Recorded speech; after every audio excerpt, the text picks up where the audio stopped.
More details on the big news story coming out of AEW Dynamite last night, that Tony Khan is the new owner of Ring of Honor. Plus, we have an update when it comes to Tony Khan explaining why he decided not to extend Cody Rhodes' AEW deal by 1 year. We also have comments by Khan about Jeff Hardy possibly coming into AEW in the near future. All this and more in today's AEW news.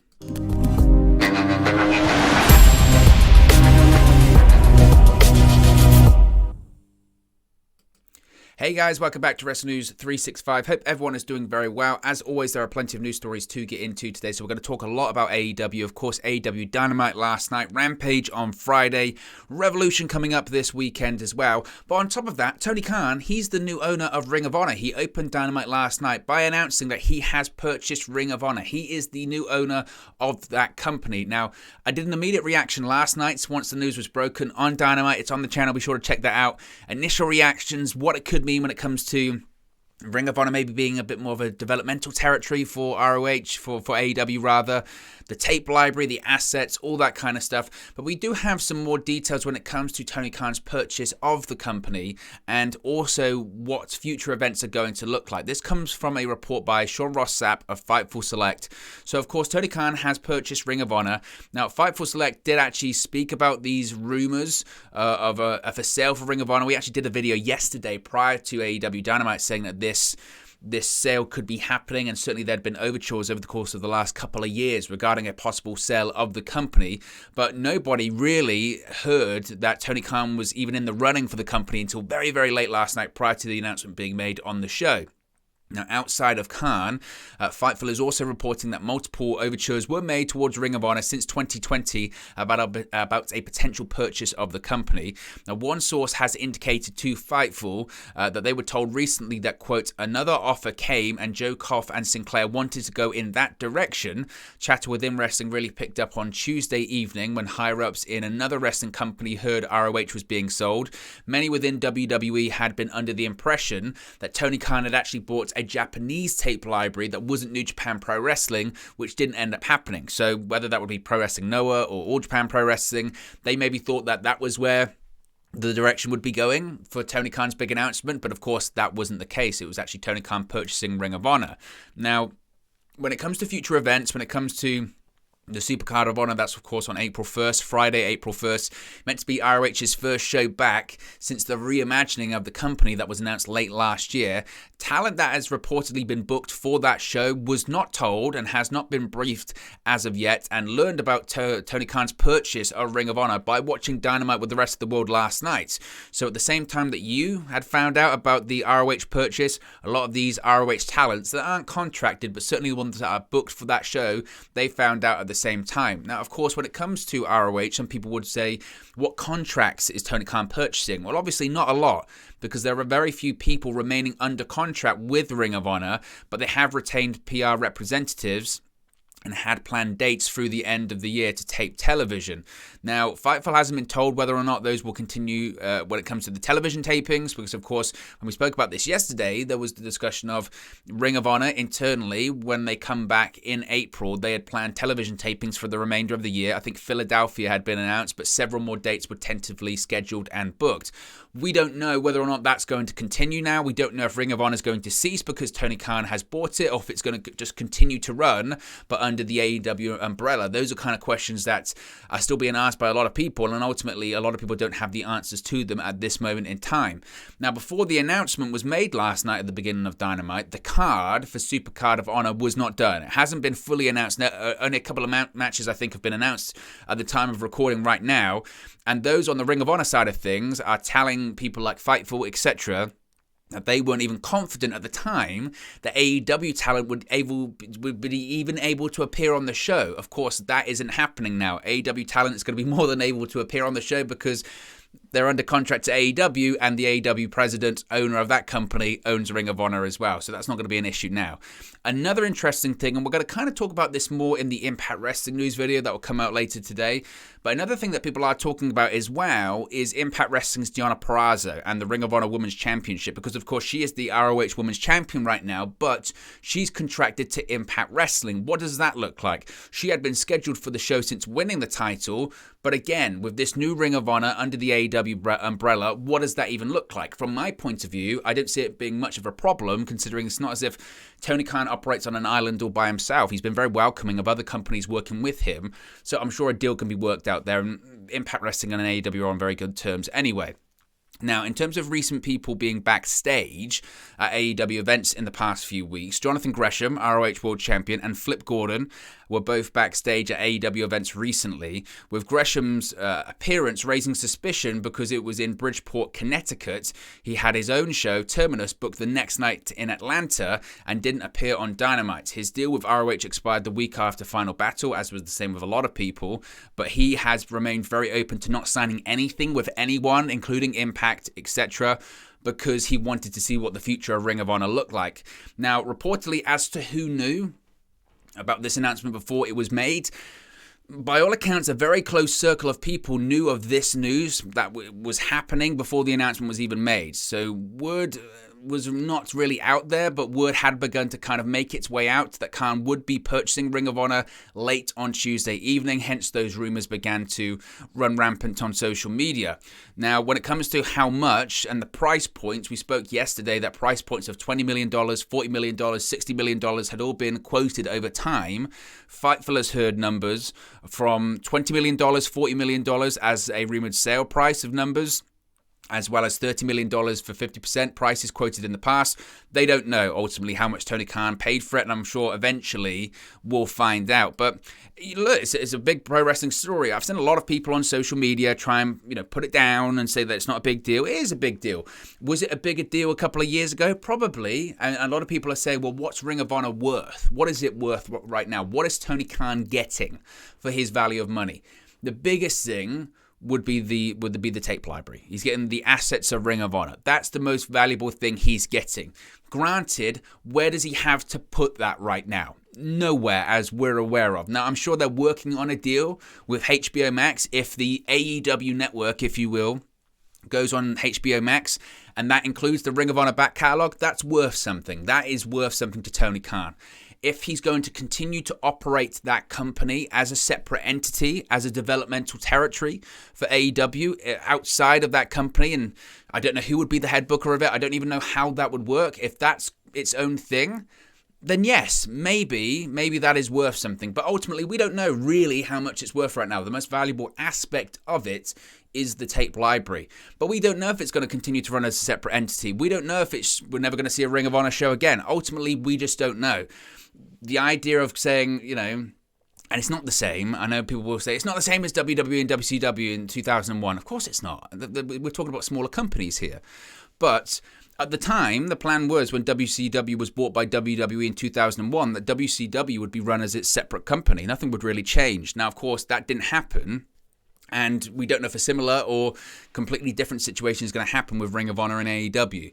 So it's a fascinating story. It's a big story. And as I mentioned last night, I'm sure we'll hear way more about it when it comes in the future as to who's going to be involved in that process, what's going to happen with the company. And it's going to be fascinating, absolutely fascinating. Now, we heard a lot from Tony Khan yesterday because, of course, Revolution is this coming Sunday, and he had the media call with all of the wrestling journalists and all of the wrestling websites and media outlets prior to Sunday's big event. Now, he was asked on this media call, Tony Khan, why didn't he extend Cody Rhodes' contract? Now, obviously, with a lot of these big talents in AEW, Cody Rhodes, the Young Bucks, Kenny Omega, Chris Jericho, etc., Tony Khan, he said it multiple times, he has an option year. So even if they can't come to terms on a contract, he has the ability to extend their contract by 1 year and then renegotiate during that period of time. He used the option to extend the contracts by a year of the Young Bucks and Kenny Omega and Chris Jericho, but for Cody Rhodes, despite having that option, he decided not to trigger it. He was asked why on the call yesterday, why he decided not to trigger that optional year, and it's quite fascinating, his answer. He said, quote, "I don't want to get too deep into it because a lot of this is personal between me and him, but I tried to reach a longer agreement with him beyond what we had for the option years. And it sounded like at one point I think we were going to, honestly, but we couldn't settle on it. The last thing I wanted to do was keep somebody here that doesn't want to be here. So it didn't look like we were going to get the longer deal done, and I would have loved to have done it, and I have a lot of respect for him. But when we didn't come to terms on that, it made it pretty clear clear we were where we were going to end up on things. That being said, I have nothing but respectful stuff about Cody, and I will continue to do so. So that was kind of it, really. He sort of said, look, I could have, but why keep someone that doesn't want to be here? And I agree with him. We're looking at a situation now with companies, say, like WWE and the Mustafa Ali situation, where you've got companies keeping people that don't want to be there. On the flip side of it, I can also see why people say it's bad business, because you're, outwardly helping your competitors. But AEW's got a big roster. Cody Rhodes is a big star as well. So obviously Tony Khan's not going to tell us the complete full story there, but I would think he's being somewhat honest by saying, look, he was a founding member of the company, huge respect for him, and at the very least I can do is that if he doesn't want to be here, I can let him go. Because of everything he's done. He's earned that right to be able to say whether he wants to stay or leaves. And because we couldn't come to terms, he wanted to leave, so he leaves. So that's the situation there. But as I mentioned with the Cody Rhodes situation, that is going to be a story that I think is told over the course of the next 18 months, 2 years or so. 2 years' time, we'll get a way bigger picture, because that's how things work in pro wrestling. We'll go, oh, that really happened during that period of time. And I think that's where we'll get for it. He also spoke about Jeff Hardy during the media call yesterday, because, of course, Jeff Hardy had that video last week saying, I'm going to AEW, and then he had to backtrack going, I'm just setting goals, because legally he's not allowed to be going to AEW at the moment, because he's still technically under contract to WWE. When asked by Nick Hausman of Wrestling Inc. if that Jeff Hardy signing with AEW was a foregone conclusion, Tony Khan had this to say, quote, I don't think anybody should consider it a foregone conclusion. I do really like Jeff a lot. I think Jeff is still obligated to another company here for at least several more days. But at some point when Jeff is free and clear, I would love to have Jeff in AEW. Jeff is a friend of mine. I really like him very much, and I think the world of him. I have a lot of respect for him as a wrestler, and he's also a very nice person. I think he would fit in very well in AEW, and we would love to have him potentially. So whilst Jeff Hardy's going to AEW, it's not much of a story, is it? Because we know that that's going to happen. We know Jeff Hardy's going to AEW. He said it himself. Tony Khan, if you look historically as well, when Tony Khan does these kind of calls and he's asked about people, he always says, well, we can't talk to him, and that's kind of it. But he very rarely says, we would love to have him. So Jeff Hardy's going to AEW. When he was talking about the AEW card in general, for this Sunday, he said, quote, really, this is perhaps the best card we've ever assembled. We've hit our stride with our pay-per-view offerings recently, and you can see with that what we've tried to deliver for our fans in 2021. We want to continue to give our fans excellent quality when they sit down to watch AEW. We can't just deliver one big show, then be satisfied. We have to keep moving forward. He said, quote, at Revolution, with the names involved, I think you're going to see an excellent wrestling show. I'm very confident that talent will deliver in the ring, but it's also important that we use the show to build what we want to do for the rest of the year. This is going to be the show where some storylines end, but you're also going to see some new storylines emerge. We've built into this show so well in recent weeks, you'll see the hard work pay off at Revolution. So a bit of a teaser there by Tony Khan that obviously a lot of storylines are going to end. CM Punk versus MJF, probably... maybe not the Adam Cole Hangman Page one. I think that one will veer off into something a bit different potentially. But certainly some storylines are going to end, but some new ones are going to start certainly as well. So that's interesting. Speaking of CM Punk, bit of a graphic trigger warning here because this was a bit of a bloody and violent segment last night. CM Punk and MJF had, I thought, what was the segment of the show last night on Dynamite, and it played off of MJF's amazing promo last week on Dynamite, and CM Punk came out, offered the handshake, MJF gave him a hug, and it looked like after all of the back and forth that they had, they'd finally come to some kind of, reasoning or understanding. And of course, it's MJF, so he kicks him straight in the nuts and then bloodies him and beats him up, does MJF. It was brilliant. And you knew it was going to happen, right? You knew that MJF was going to turn on CM Punk. You knew, because he was a heel. You knew that even though he was telling the truth last week in those stories, which they are based on reality, those stories did happen. You knew that despite him doing that, he was going to eventually turn on Punk because he's a bad guy, right? But you still had empathy for him because of the stories he was telling, and you should. And he played on that, and I thought it was brilliant. And I know some people are saying the storyline's played out, it's boring, it's played out. I think they've done it really well. I don't see any reason for this storyline to continue after Revolution. I think CM Punk wins at Revolution. Nevertheless, I thought it was great. I thought it was a segment of the show, and I think that MJF, I wasn't huge on the MJF Jericho feud, it must be said. I felt that one was played out a lot, and that one was stretched way too long. I think MJF's really valued more from this feud of CM Punk. I think it's been great. I really do. So I really enjoyed that. Speaking of Dynamite last time, speaking of Revolution this coming Sunday, the final duo is set for the tag team title match, that being the Young Bucks, because the Young Bucks won the second Battle Royale to be added to the AEW Tag Team Title 3-way match at Revolution. Really enjoyed the Battle Royale, it must be said. We're going to talk about a return that happened during it in a second or so. But you also saw that the Young Bucks and Red Dragon, they're kind of working together now in their pursuit, I guess, of the tag team titles. But they're not going to be able to work together this coming Sunday, of course, because they'll try in the match, and I'm sure they'll work over Jungle Boy and Luchasaurus, but eventually they'll turn on each other. Do I expect a tag title change? Not to the Young Bucks, I don't. I think probably we'll see Jurassic Express retain, actually, because the Young Bucks and Red Dragon will probably get in their own way. And again, I think the next tag team champion is going to be Sting and Darby Allin. I really do think so. But I enjoyed the tag team battle royale last night. I thought it was excellent.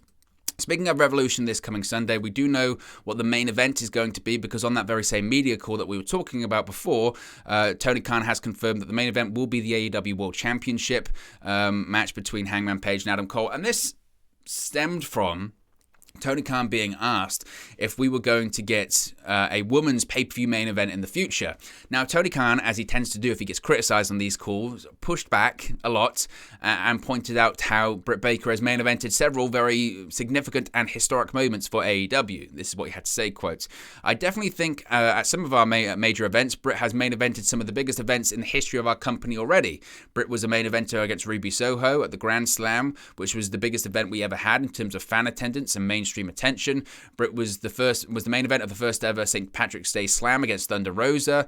They were the main event, like you said, in that historic show, and that first ever Dynamite Women's main event. And then the first ever Rampage episode, Britt versus Red Velvet in Pittsburgh, was the main event of the first show we ever had. That was a World Championship match also. So she has main evented plenty of these huge shows, and time again she has delivered." And he also spoke about then that the main event was going to be Adam Cole versus Hangman Page.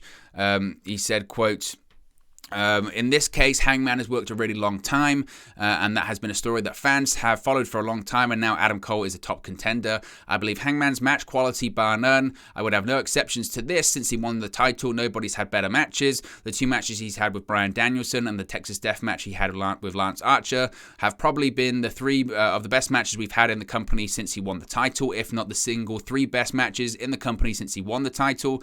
So I'm going to give him that spot and Adam Cole that spot and ask them to go out there and have a great match as best as they can." Now, I expected the world title match to be the main event, it must be said, but Tony Khan is sort of weaving in and out there, because the question was, are we going to get the woman main eventing a pay-per-view? He can say Britt Baker main evented the Grand Slam edition of Dynamite. Again, there's an asterisk there, because the reason they main evented that show is because Bryan Danielson, Kenny Omega opened that show because they wanted to do the time limit draw and they didn't want to risk it by having it at the end of the show. So that's one thing. St. Patrick's Day Slam main event, it's a special edition of Dynamite. That does not count as a pay-per-view or anything like that. Rampage, first ever main event, being the Women's Championship match. I suppose that's a big deal, but that show's booked differently, because the main event of Rampage is actually the first match, the opening match. The biggest match on the show on Rampage happens in the first match, as opposed to the main event, because the opening match of that show was for the Impact World Championship between Kenny Omega and Christian Cage. And also, that's not what we're talking about here. We are talking about women main eventing a pay-per-view. None of those things were pay-per-views. And, I understand Tony Khan's answer, but the real answer should be, yeah, in the future, because it's not going to happen on Sunday, and it hasn't happened yet. Speaking of returns, I mentioned this when we were talking about the Young Bucks. Top Flight are back in AEW because Darius Martin made his return from injury last night in that tag team battle royale. They were the surprise second team, entered into the tag team gauntlet battle royale, and the crowd popped audibly, noting that Darius and Dante have reunited. As noted back in March of last year, AEW star Darius Martin injured his knee and underwent a subsequent ACL surgery. During his recovery, Dante revealed that he continued traveling with the company and was paid during the process. So those two are back together. I thought they did great. And, of course, he was the last guy eliminated by Matt Jackson in the match last night. And what a great way to feature his return by having him be the last guy eliminated. The crowd was behind him, and the Top Flight, they're incredible. They're absolutely incredible. And I think they've got a huge, huge future in AEW. I really do. Finally, we have a match announced for Rampage on Friday, that being the TNT Championship. We're going to see a triple threat match in which TNT champion Sammy Guevara defends his title against Andrade El Idolo and Darby Allin. Of course, this comes just days before their Tornado Trios match, with Sammy teaming with Darby and Sting against Andrade El Idolo, Matt Hardy, and Isaiah Cassidy. Keith Lee was also going to be in action Friday on Rampage. Serena Deeb's going to be in another one of the Professor's 5-minute challenge matches. I don't understand. I really don't understand why Sammy Guevara is carrying around both titles. Like, you don't need the interim belt anymore unless you're going to go down another interim route. That just seems very odd to me. I don't know if I suspect a title change. Probably not. Sammy just won the belt back from Cody, so I don't think that's going to happen. The match should be great, though. Another match also announced for the show is Ethan Page versus Christian Cage, with the winner qualifying for the Face of the Revolution ladder match at AEW Revolution on this coming Sunday, which is great because when was the last time we saw Christian Cage wrestle? It's been such a long time, and some people were getting concerned about his welfare when it came to in-ring stuff, but he's back going to be wrestling, so that's awesome as well. Anyway, guys, be sure to smash a like on the like button. Be sure to subscribe, bottom right-hand corner, and I'll speak to you again very, very soon. Hey guys, thank you for watching, listening, streaming, or however you come across this video today. Be sure to click on the video on the right there to watch our next video, or click the bottom there to subscribe, or the bottom right-hand corner. Thank you very much, and I'll speak to you again very soon.